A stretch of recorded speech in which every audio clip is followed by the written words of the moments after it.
My name is Stephen Baskerville. I'm professor of government at Patrick Henry College. I teach comparative and international politics.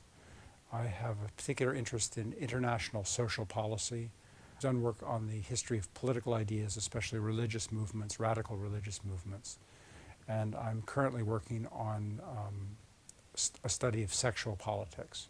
I've recently completed a book on sexual politics. It is a fairly comprehensive book of sexual politics in its entirety, but my main emphasis is on the relationship between the growth of sexual politics in many forms and freedom, civil liberties, and civil rights. What are your observations about Europe in relation to sexual politics then? I do gather material largely from the United Kingdom, but also from Ireland and from continental Europe. And I do talk about the way sexual politics has had an impact on freedom of speech, freedom of expression, academic freedom, journalism, and so forth, and how freedom has been narrowed and constrained as a result of the rise of radical sexual politics. Is there anything unique about the European situation also in relation to sexual politics? In this respect, as in other respects involving modern politics, Europe often follows the United States. It's almost a commonplace in Europe that if it happens in the United States, it will happen here in Europe eventually. And so much of the trends begin in the United States, the growth, and in the English-speaking world generally. For example, radical feminism began largely in the English-speaking world. It's developed most in the United States and in Britain, and from there the rest of the English-speaking world, and from there to continental Europe. So likewise, homosexual politics has also, the epicenter of that has largely been in the United States, to a lesser extent Britain, other Anglophone countries, and then other parts of Europe. This is a generality, but it's generally the case. Likewise, the opposition to it has also been the most forthright in the United States and to some extent in Britain. In other words, what we call the religious right or the social conservatives have been most advanced in the United States, and their methods have recently been imitated and copied by NGOs, non-governmental organizations, in continental Europe. So again, in some respects, the United States and Canada is also, the United States, Canada, and Britain are the trendsetters. For example, it's recently been noticed that for many years, there was no strong conservative opposition to the rise of sexual politics in continental Europe. But in just the last year or two, there's been a notable increase in the activity of social conservative groups in response to the aggressive sexual politics that have arisen in Western Europe. So where is that evidence in relation to Europe? I think it's evident all through Europe. There have been social conservative groups have grown up in Britain, again, in Germany, in France. They've had what's called the Manif pour tous, the marches in favor of traditional marriage. I would say it's most evident in Eastern and Central Europe. The Central and Eastern European countries are the most traditional in their morality. They're the most, in terms of sexual morality, the Eastern European countries are more traditional, more religious than Western Europe. And the growth of conservative politics is most evident in Central and Eastern Europe, the former Eastern Bloc countries. How would you describe this new trend in politics? What labeling would you give to it? I use the term sexual politics to describe the rise of politics, and by that primarily I mean feminist politics, and more recently homosexualist politics, or a militantly politicized assertion of homosexuality. And then, by contrast, there's also the conservative response to this. And it's very striking that in the last 40 years or so, the elephant in the room in the Western world has been this rise of sexual politics. And yet no one seems to be describing it. You don't get attention focused on it by journalists. People in my profession and in the academic world do not. The only academics that make sexual politics the focus of their research are those who are in favor of it, those who are trying to promote it. There's very little detached or disinterested academic study of the huge growth of sexual politics in recent years. The other dimension that's often not noticed about sexual politics is Islamism. There's a lot of attention to Islamism, militant, by Islamism I mean militant Islamic politics, Islamic radicalism and terrorism.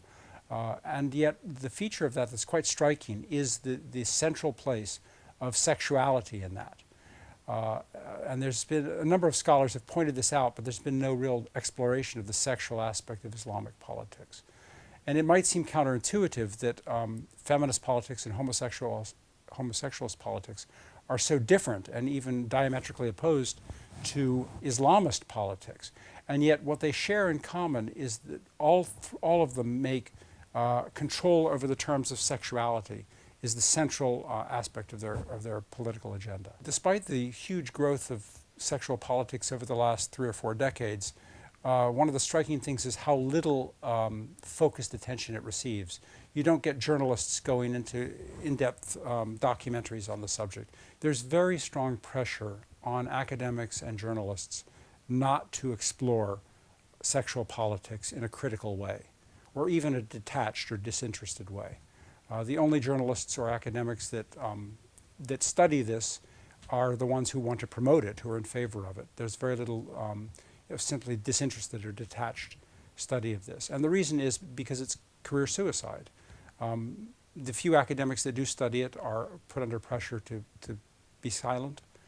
Some of them have lost their jobs. They find themselves losing out in the competition for research grants and so forth. A number of academics have written about this very forthrightly. Edward Green, who was a very strong promoter of condoms in the battle against AIDS, became a proponent of abstinence and fidelity. And he quickly found that his research grants dried up. He didn't get interviews in the media. He was under great pressure to be silent. And he says this very explicitly. The reason for this is the militancy of feminist ideology. Another academic who was a very strong promoter of the daycare agenda, a very strong advocate item on the feminist agenda, Jay Belsky at Penn State University. After he gradually came to the conclusion that daycare was in fact, extended daycare was in fact psychologically harmful on children, he found that his former allies that had honored him, that had bestowed grants and honors upon him, suddenly turned their backs on him. And he was basically ostracized from the ranks of academic research. So this has happened again and again. One of the striking things today in the United States, there's a huge controversy about a supposed epidemic of rape on campuses. And yet it's very strange that this is happening on university campuses. And yet university academics, scholars, are conspicuously silent. They don't explore or research a subject that's happening on their own campuses. Most of the writers that have written about this supposed rape epidemic have been either journalists or scholars attached to think tanks. University scholars do not write about it at all. Do you have an opinion about where we're going with this, what the trajectory is in all of this? Well, it's very dangerous and unhealthy for any subject to be treated from one side only. And yet this is what we find in both the media and academics, is that sexual politics we only hear about it from its promoters. There's no major scholar in any university. This is a broad statement, but I think I can defend this. I know of no scholar in any major university in the United States, North America, or Western Europe who treats sexual politics from a detached or critical viewpoint. All of the scholars that deal with it do so from a standpoint of enthusiastic promotion. Well, what do you think the consequences of this lack of critique is for society? The consequences of this are that there is a narrowing of permissible opinions and viewpoints on university campuses, that students get a very narrow view, a view of, well, essentially the academic world is promoting a political ideology. It is the job of academic scholars to treat phenomena from a detached, disinterested viewpoint, a viewpoint as objective as possible. And yet there's almost no pretense that this is the case in the academic world. women's studies departments openly promote both feminist and homosexual politics without any apology or attempt to disguise it. I know of no comparable, I know of no scholar that treats it on the other side. So, and this is not just in the academic world, it's also increasingly happening in the legal world. It's becoming legally unacceptable to express certain opinions now in the United Kingdom, for example, and elsewhere. People are threatened with arrest. People are threatened with civil suits, and in some cases with criminal suits for expressing opinions that are critical of either feminist or homosexualist politics. And what about the church in all of this? I think the church has also been similarly intimidated by this. Pastors are increasingly intimidated from speaking out against sexual politics. They do not criticize for many years they've refused to criticize the feminist agenda. Some have spoken out against the homosexual agenda, such as same-sex marriage, but even that is beginning to become more and more silenced. It's getting to the point now where pastors don't even criticize fornication, adultery, divorce. These are no-go zones for many pastors. And when the pastors don't lead, when the pastors are not the leadership of the church or the community, then it's hard for anyone else to do so. So I think the church's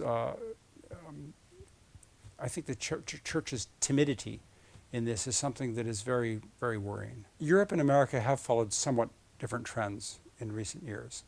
Some of the worst cases of individuals having their rights curtailed because of the sexual agenda have, the European cases have been some of the worst. On the other hand, there's a social cohesiveness in European society that I think is lacking in the more atomistic, individualistic society of the United States. And sometimes these trends actually develop faster in the U.S. For example, again, the divorce machinery is among the most repressive machinery that's ever been created in the United States, and it's the most repressive aspect of the sexual agenda today. It also has to be said the welfare state in Europe has been traditionally a very broad-based phenomenon that much of the society has a stake in, and therefore the extreme politics that take place in the United States is much slower to develop here.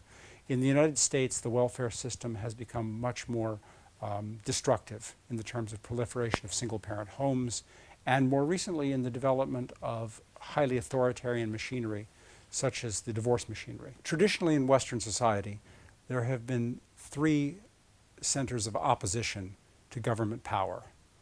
Those three centers are journalism, academics, and the church. In other words, those are the prophets of society, the intellectuals, the people who we expect to speak out, to criticize government power, to keep the government honest and accountable, to keep government power under control. All three of those sectors today are silent. And what is silencing them more than anything else is the sexual agenda.